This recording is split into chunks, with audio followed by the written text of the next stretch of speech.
Las falacias de Lorenzo Córdoba, el que se cree el dueño del INE. El consejero presidente del Instituto Nacional Electoral ha vuelto a declarar que las críticas y ataques en contra de su administración son falacias, del latín falacia, engaño, argumento que parece válido pero no lo es. Los motivos de tan grave acusación son ahora algunos comentarios acerca de la conducta del INE frente a la consulta popular que deberá realizarse el próximo 1 de agosto. Lorenzo Córdoba ataca a los poderes legislativo, ejecutivo y judicial, a quienes culpa de cometer omisiones, en concreto al no haber otorgado el respaldo financiero necesario para la consulta popular. Para definir de dónde procede la falacia y cuál es su motivo, es preciso repasar algo de lo que ha ocurrido durante varios años con el INE, en especial respecto de los recursos que le entrega la Federación. Cada año se envía al Poder Ejecutivo un proyecto de presupuesto del INE para el siguiente año, manufacturado por el grupo dominante de ese instituto, con absoluta libertad y sin dar explicaciones a nadie. Como señala la Constitución, el presidente de la República lo integra al proyecto de presupuesto de egresos de la Federación, PEF, y lo presenta a la Cámara de Diputados, tal cual y sin comentarios. En números redondos y sin incluir el exagerado financiamiento a los partidos, para el año 2018 el INE solicitó 18.226 millones de pesos y se le autorizaron 17.426, año de elecciones nacionales completas y muchas locales. En 2019 el pedido fue de 11.303 y se le aprobaron 10.397. Para 2020 se dijo que iba a requerir 12.493 y se le entregaron 11.421. Para el 2021, año de elección de diputados federales, el requerimiento fue de 20.463 y se le admitieron 19.593 millones. En los últimos 4 años no se han autorizado en la Cámara solicitudes de gastos del INE por unos 3.700 millones, pero no se observó nada anormal en su funcionamiento.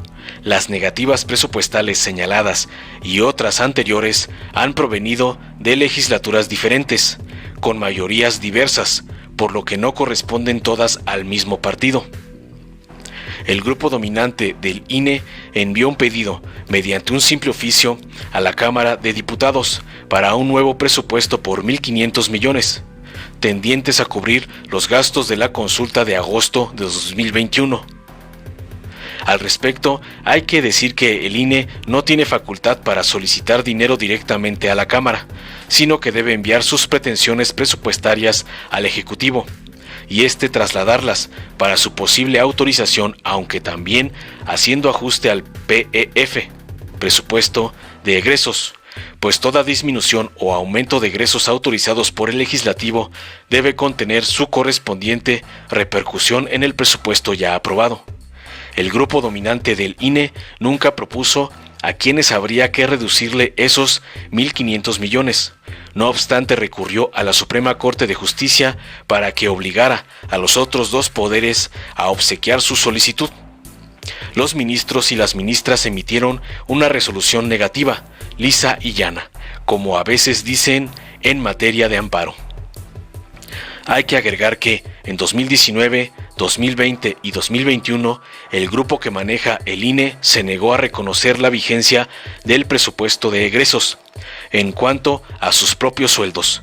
Recurrió a controversias ante la Suprema Corte, obtuvo sucesivas suspensiones, pero nunca se produjo ninguna sentencia, es decir, jamás se ha entrado al fondo del asunto en sede jurisdiccional.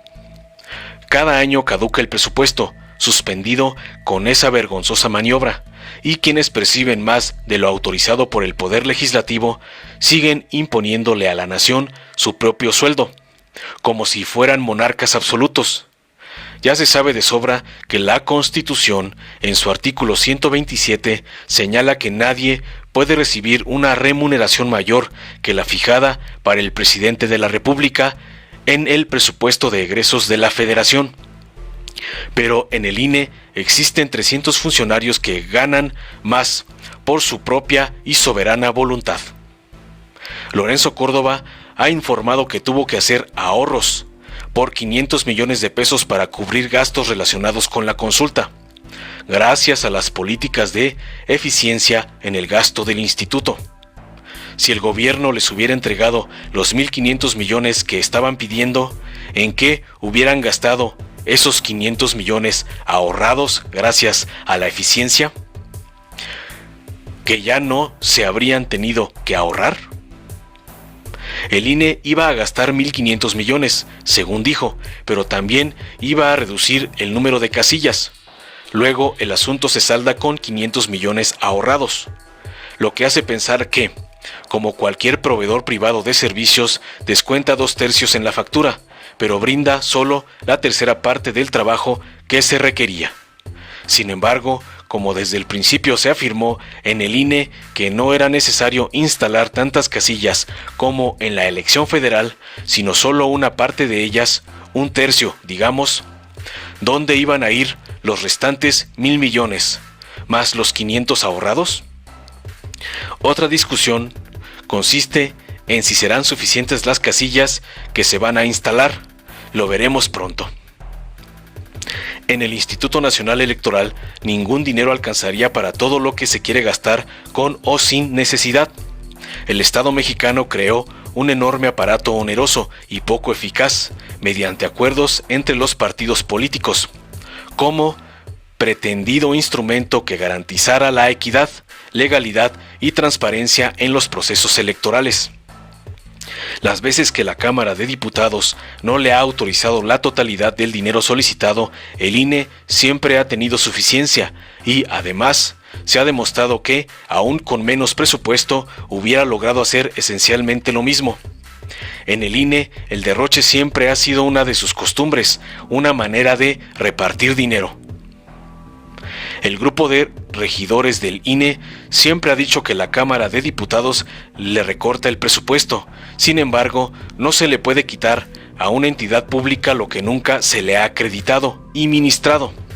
Lo que hace la Cámara es negar solicitudes groseramente exageradas y tratar de evitar los gastos más inflados que caracterizan al INE, empezando por los sueldos ahora inconstitucionales. Aún así, como lo demuestran los 500 millones que tenía Córdoba debajo del colchón cuando estaba pidiendo 1.500, el INE sigue siendo dispendioso.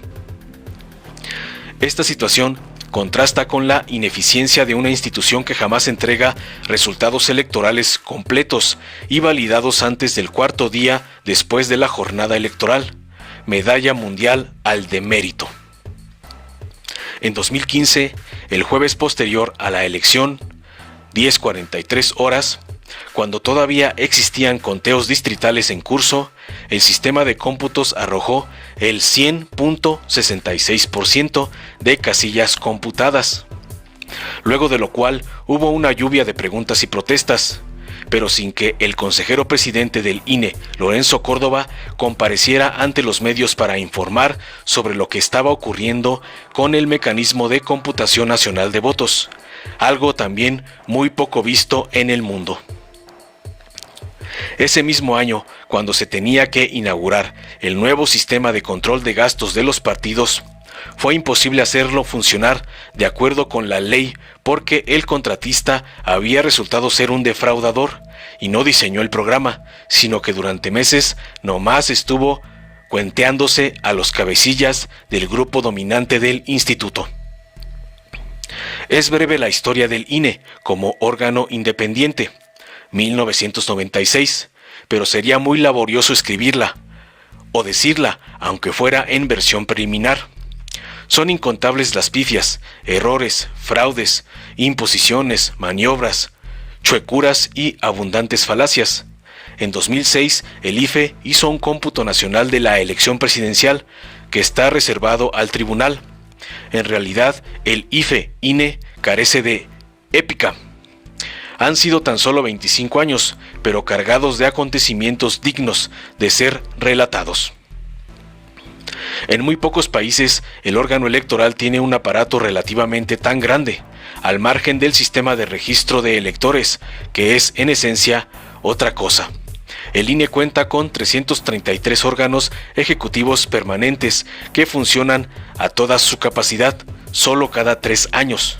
Esas juntas tienen direcciones redundantes, al grado de unificar organización y capacitación justo cuando hay comicios, es decir, cuando se acaban las vacaciones.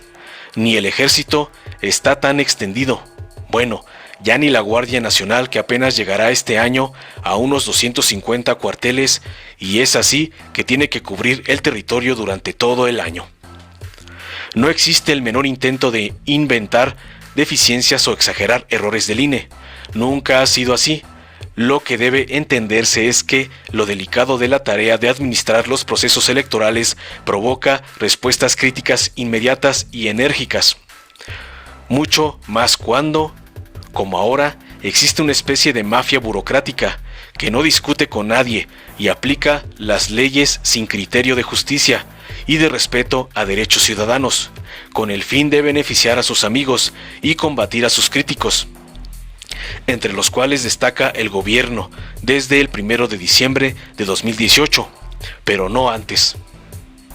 En los argumentos de esa mafia podemos encontrar la práctica de la falacia para atribuir validez a la mentira, como esa de los miles de millones disque recortados que jamás tuvo el instituto, más que en los papeles de burócratas que, además, se asignan su propio sueldo a despecho de lo que marca la Carta Magna, que prometieron respetar.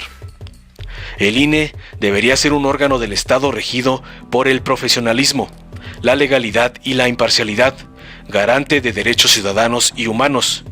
Quien quiera participar en la lucha política, que se postule, que milite, pero que no convierta en instrumento a instituciones como el INE, que tienen específico mandato constitucional, pues al actuar de tal forma se vive envuelto en falacias, es decir, en intentos incesantes de presentar como verdades sus propias mentiras. Informó Mr. Politicón. Nos vemos en el próximo video. Finalmente, en cuanto a la consulta popular que está en curso, este nuevo mecanismo es la primera consulta que se realiza en el marco de la reforma constitucional al artículo 35 y que se llevará a cabo el 1 de agosto. Será el ejercicio de participación ciudadana más grande y técnicamente mejor organizado de todos los que se han llevado a cabo en nuestro país. Tanto aquellos que se han realizado bajo marcos locales a nivel local, marcos jurídicos locales a nivel local, como aquellos que se han realizado al margen, por fuera de los marcos jurídicos existentes. Nunca antes habíamos tenido una jornada como la que vamos a tener el 1 de agosto, en la que las y los ciudadanos podrán participar en este mecanismo de democracia directa a nivel federal. El INE ha desplegado toda su experiencia para llevar a cabo en tiempo récord y con todas las certezas que caracterizan nuestra operación, la consulta popular. El INE en un primer momento pretendió instalar más de 104,000 casillas, pero lamentablemente las condiciones presupuestales no lo permitieron. El compromiso del INE se ha evidenciado en este sentido en la cancelación de proyectos, en la intensificación de buenas prácticas administrativas para generar las economías presupuestales con las que estamos financiando con recursos del instituto la instalación de las más de 57,000 casillas en las que cada persona inscrita en la lista nominal podrá emitir su opinión sobre la pregunta. Esto creo que es algo inédito. Nunca en un ejercicio de consulta popular o de consulta ciudadana, nunca todos los ciudadanos inscritos en la lista nominal van a tener una boleta que ya ha sido impresa con mecanismos de seguridad como sabemos hacerlo en el instituto, esperándolos en cada uno de los 57,000 puntos de votación. Si 93,5 millones de ciudadanas y ciudadanos deciden participar, todos tendrán una boleta esperándolos. Una pregunta, para pronunciar sobre una pregunta que, por cierto, y vale la pena resaltar, fue redactada por la Suprema Corte de Justicia de la Nación y que desde el día de ayer estamos difundiendo masivamente. Al día de hoy, contamos con más del 92% de las y los ciudadanos que integrarán las mesas receptoras de opinión ya notificados, ya con nombramientos entregados, y prácticamente la misma cifra ya han sido capacitados para operar las casillas. Se trata de ciudadanas y ciudadanos que participaron, que fueron sorteados y capacitados, que en su momento operaron las más de 162,000 casillas que se instalaron el 6 de junio pasado y que hoy generosamente están contribuyendo nuevamente con el instituto para la instalación de las 57,000 en la que la pregunta de la consulta será sometida a la consideración de la ciudadanía. Ya se imprimieron las más de 93 millones de boletas con medidas de seguridad y finalmente ayer empezamos, como ustedes saben, una campaña de difusión masiva e intensa que comenzó apenas ayer y no antes, porque la convocatoria que se aprobó en la Cámara de Diputados y en el Senado de la República y que fue modificada por dichas instancias legislativas estableció que la entrada en vigor de la convocatoria fue hasta el 15 de julio, es decir, el día de ayer. Hubiéramos querido comenzar antes, pero es una decisión de las y los legisladores, de la mayoría en las cámaras del Congreso, que decidieron que hasta ayer podía comenzar el INE estatal. Sin embargo, la consulta, para decirlo en pocas palabras, va y va muy bien. El 1 de agosto, por primera vez, tendremos la posibilidad de pronunciarnos en este inédito mecanismo de democracia directa con todas las garantías y la seguridad que siempre le ha brindado a la ciudadanía el Instituto Nacional Electoral. Finalmente, las decisiones de la consulta, lo que ocurra después de la consulta, si se alcanza el 40%, y eso será una decisión de las y los electores, pues serán responsabilidad de aquellos actores que resulten eventualmente vinculados por la misma. En fin, la consulta va y va muy bien. Y lo digo sin medias tintas, con toda claridad, con énfasis. Quien diga que el INE no quiere la consulta o está boicoteando la consulta, simple y sencillamente le está mintiendo a la sociedad. A pesar de tener condiciones presupuestales adversas, nosotros hubiéramos querido poner más mesas de receptores de la opinión. Le planteamos al Congreso de la Unión que fueran 104,000. Le planteamos a la Secretaría de Hacienda que fueran 91,000. Bueno, hoy las condiciones presupuestarias en las que se encuentra el instituto nos permiten instalar 57,000. Por cierto, nunca en la historia, digámoslo así, de los mecanismos de democracia directa, legales o realizados fuera de la ley, al margen de la ley, aparte de la ley, yo no digo que sean ilegales, que quede claro, sin un sustento legal, nunca había habido tantas posibilidades para ejercer el voto como hoy ocurre. Si uno hace una comparación con otros ejercicios de democracia directa del pasado, en esta ocasión, en cada mesa, va a haber un máximo de 2,000 boletas. Y si uno toma en cuenta la simplicidad de la respuesta, porque no es una pregunta, es solamente una pregunta, y la respuesta es binaria, sí o no, existen perfectamente las posibilidades en lo largo de la jornada comicial del 1 de agosto, para que, si quieren votar 93,5 millones de personas, puedan hacerlo. A diferencia de otros mecanismos, consultas nacionales con 1,000 casillas, por ejemplo, en donde habría resultado absolutamente imposible que esto ocurriera. Esto habla de la voluntad del INE de que el próximo 1 de agosto todas las y los ciudadanos mexicanos vamos a tener condiciones para poder ejercer nuestro derecho a participar en esta decisión que se nos consulte. Los expresidentes de México abusaron de su poder y le hicieron mucho daño al pueblo. Ahora, las y los mexicanos tenemos una oportunidad histórica para detener la impunidad y dar paso a la justicia. Este 1 de agosto participa en la consulta popular. La justicia está en tus manos. Vota sí, juicio a expresidentes. Si te gustó, dale like, compártelo, suscríbete y activa la campanita para recibir las notificaciones de nuestro canal.